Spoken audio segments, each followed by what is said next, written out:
Oke. Assalamualaikum warahmatullahi wabarakatuh. Perkenalkan nama saya Naila Najmi Aulia dengan NIM 102042430016 dengan kelas S1 SIKJ 2401. Di sini saya akan menjelaskan terkait membuat diagram BPMN menggunakan visual paradigma. Nah, pertama kita masuk ke new project dulu. Kita pencet dari menu project, kita pilih menu new, lalu kita pilih di sini aku nggak mau save, jadi kita create blank project lagi. Nah, untuk yang sebelumnya belum menggunakan atau belum membuat diagram, maka tampilannya akan seperti ini nih. Lalu kita membuat diagramnya gimana sih? Kita masuk ke menu diagram di sini, lalu masuk ke menu new. Setelah masuk ke menu new, kita masuk ke bisnis, karena kita mau pilihnya mau membuat bisnis proses diagram, di sini kita pilih bisnis proses diagram. Kita klik next, lalu pilih diagram name-nya kayak gimana.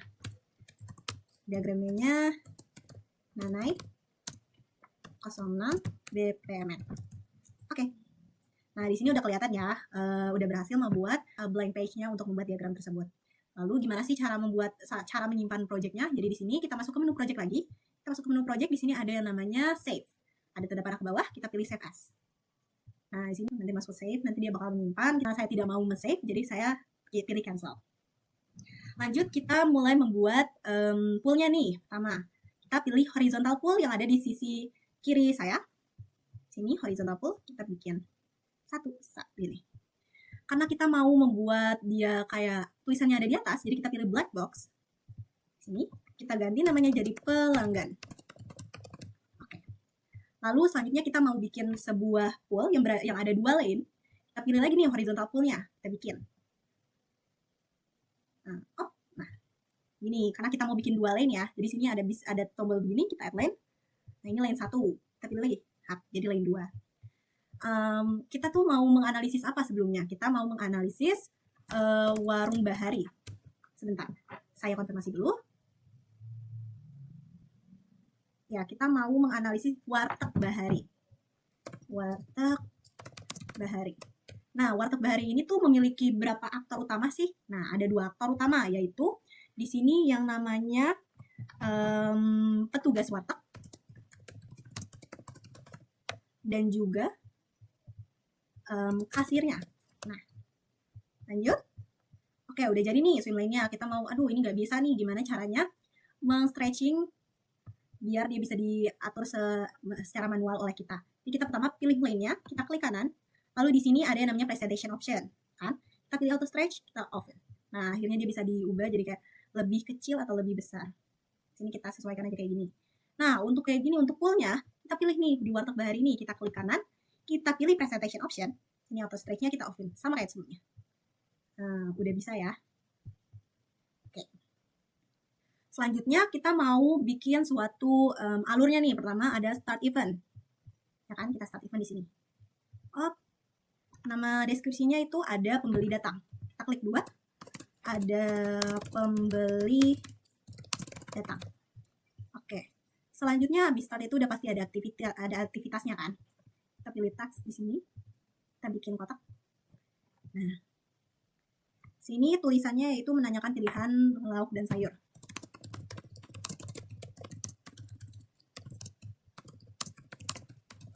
Untuk mempersingkat waktu, di sini saya akan mempercepat ya.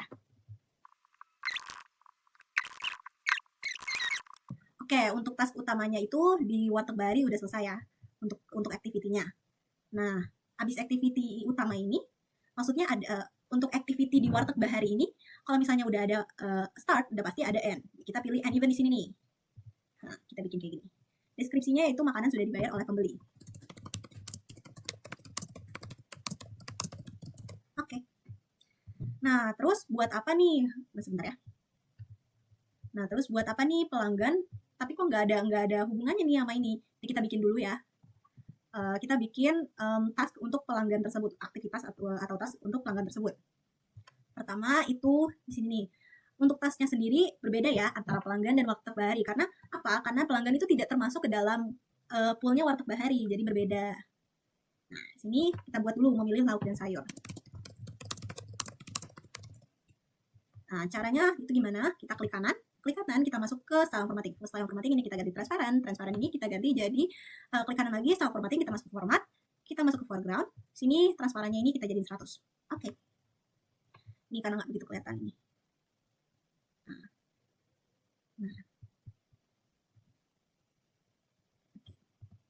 Lanjut, untuk terms berikutnya sama seperti yang aku jelaskan, jadi aku percepat aja ya.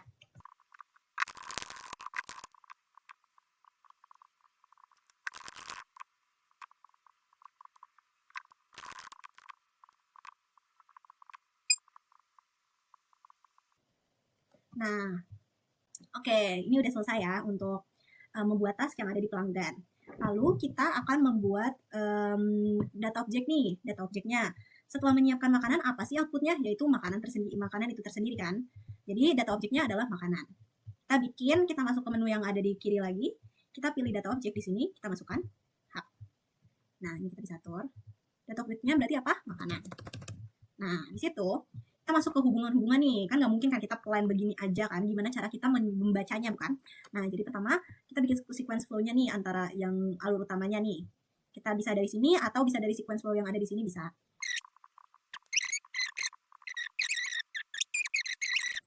Lanjut, kita masukin hubungan antara pelanggan sama alur yang ada di warteg bahari ini ya. Kita masuknya bukan sequence flow lagi, tapi message flow. Pasti harus dibedakan ya.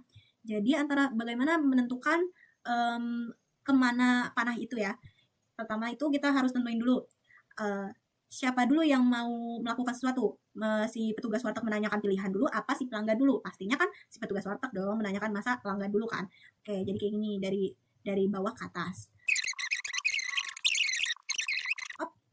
Lalu terakhir untuk data object itu dia bukan menggunakan sequence flow atau message flow ya. Sini kita pakainya association. Nih di menu yang sebelah kiri kita masukin antara menyiapkan makanan sama makanan. Nih kita bisa atur kayak ini aja. Lalu untuk arah panahnya ini kan ini nggak kelihatan ya panahnya keberapa. Jadi kita klik kanan, kita masukkan direction, kita pilih to. Lalu ini juga kita masukkan association lagi ke sini, ke sini. Nah kita atur, kita rapihin dulu. Nah ini kita klik kanan, directionnya kemana ke to. Oke, udah siap ya untuk ini.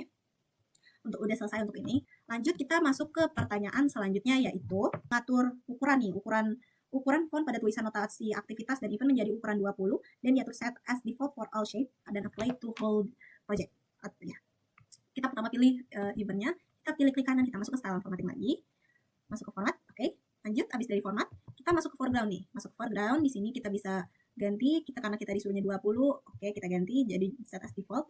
Kita untuk apa? For all shape. Jadi kita pilih all shape, di sini apply to whole project. Oke. Selesai. Lalu untuk tugas selanjutnya yaitu tunjukkan cara mengubah ukuran font pada data object dan data store menjadi ukuran 18 dan diatur set as default. Oke. Pertama kita klik kanan dulu. Nah, habis klik kanan kita masuk ke style formatting, kita masukin format. Oke. Habis formatting ini kita masuk foreground ini, kita ganti jadi 18. Nah, sini ada pencet set as default. Oke. Kita pilih for data object. Kita pilih apply to whole project. Oke. Maksudnya set as data project, kita masuk ke for data object, kita pilih whole data project. Oke. Lanjut, untuk soal berikutnya yaitu cara mengubah ukuran ketebalan garis panah. Nah, garis panah ini caranya gimana? Oke, kita klik kanan dulu, kita pilih panah, kita klik kanan, kita masuk ke style formatting seperti sebelumnya, kita ke format. Lalu di sini udah jelas ya. Sini kita ganti jadi 2,5 seperti yang ada di soal, kita ganti jadi 2,5. Sini kita pilih set as default. Kita pilih set all for connectors. Ini apply to whole project. Oke. Kita pilih oke. Oke, selesai. Lanjut kita coba ekspor. Nah, gimana sih cara ekspornya menjadi sebuah file JPG dengan kualitasnya 100%, maksimumnya 100%. Gimana caranya? Pertama pilih export yang ada di menu project. Kita pilih di diagram as image. Lalu di sini kita bisa ubah jadi JPG. Wait, kita cari ya, kita JPG. Nah, ini udah maksimum 100%. Kita klik. Nah, kita masukkan export. Ini kita masuk langsung open file aja ya. Oke, ini file JPG-nya ya guys ya. Tuh, oke. Lanjut kita ke soal berikutnya yaitu PNG dengan DPI-nya yaitu 300. Sama seperti sebelumnya kita masuk ke export, kita pilih diagram as image. Sini udah dicentang, kita ganti jadi PNG. Kita ganti menjadi PNG, boleh yang mana? Boleh yang with atau without. Sini saya mau menggunakan with background. Jadi DPI-nya 300 pixel udah 300 DPI udah benar. Lalu kita pencet export. Sini kita open folder aja. Sini yang mana yang ini? Oke, bisa dilihat ini yang ini JPG dan yang ini PNG. Oke, kita coba ya, kita zoom. Nah, ini PNG segini. Ini JPG seperti ini. Ya, bisa dilihat ya bedanya, cukup jelas untuk perbedaannya. Untuk PNG itu dia lebih terlihat jelas daripada JPG. Kayak bisa dibuktikan bahwa PNG lebih kelihatan HD daripada JPG. Oke, sekian presentasi dari saya. Kurang lebihnya mohon maaf apabila ada salah kata ataupun penjelasan saya kurang bisa dimengerti. Mohon maaf. Wassalamualaikum warahmatullahi wabarakatuh.